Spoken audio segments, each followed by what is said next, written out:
یہ کیسی بات ہے کہ پاکستان ہو جس میں پہاڑ ہو، سمندر ہو، دریا ہو، لہلہاتے کھیت ہو، جس میں معدنیات ہو، سونا ہو، ماربل ہو، تانبا ہو، کرومائٹ ہو، جس میں پھل ہو، غلہ ہو، سب کچھ موجود ہو اور جوان بھی موجود ہو، اور ان جوانوں کو ان کے مستقبل اور پاکستان کے مستقبل سے مایوس کر دیا جائے۔ آؤ عزم کرو کہ یہ دھرنا انشاءاللہ مایوسی کو ختم کر دے گا انشاءاللہ، ایک امید کا چراغ جلائے گا، ایک یقین سے ہم کنار کرے گا، اور اب پاکستان پہ یہ بھیڑیے راج نہیں کر سکتے جو ہمیں لوٹتے ہیں، کھسوٹتے ہیں اور ہمارا خون چوستے ہیں۔ یہ بھیڑیے آئی پی پیز کے نام پر موجود ہوتے ہیں، یہ حکمران طبقے کے نام پر موجود ہوتے ہیں، یہ ظالم جاگیرداروں کی صورت میں موجود ہوتے ہیں، یہ ظالم وڈیروں کی صورت میں موجود ہوتے ہیں، اور یہ ان لوگوں کی صورت میں موجود ہوتے ہیں جنہوں نے نظام پر قبضہ کر رکھا ہے اور ہمیں ہمارے حق سے محروم کیا ہوا ہے۔ آپ کا دھرنا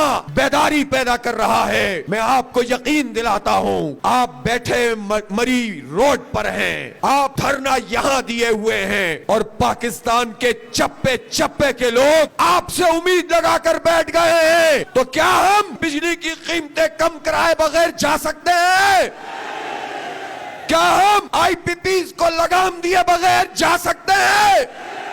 کیا ہم تنخواہ دار لوگوں کا یہ ظالمانہ سلیب ختم کرائے بغیر جا سکتے ہیں؟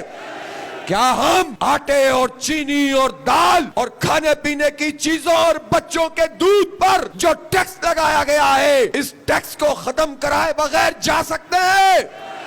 تو پھر یہ بتانا چاہتا ہوں حکومت کو کہ انہوں نے چاروں طرف کنٹینر لگا کے اسلام آباد کو بند کر دیا، یہاں کے شہریوں کو تنگ کیا، اور انہوں نے چاروں طرف کے راستے بند کر کے یہ سمجھا کہ جماعت اسلامی کا راستہ روکا جا سکتا ہے۔ پھر انہوں نے ایک اور سازش کی کہ کسی طرح یہ دھرنے کے لوگ جب مختلف جگہوں سے آئیں تو پھر اس کے بعد ایک تصادم پیدا ہو جائے، پولیس کو ہمارے مقابلے میں لا کر کھڑا کر دیا جائے۔ میں پولیس کے کرپٹ افسران کی بات نہیں کرتا،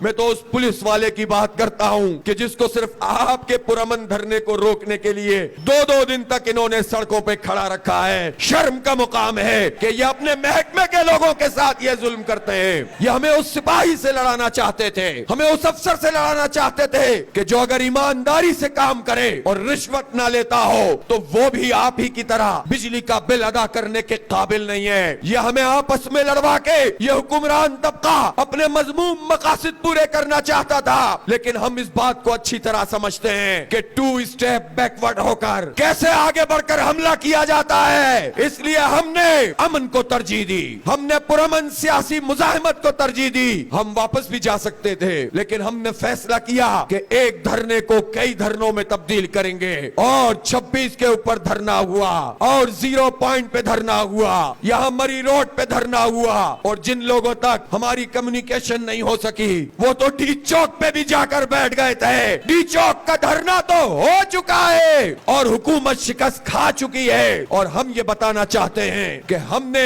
امن کو ترجیح دی ہے، ہم نے جد و جہد کو ترجیح دی ہے، اور ہم نے یہ فیصلہ کیا ہے کہ اب حق لیے بغیر واپس نہیں جائیں گے۔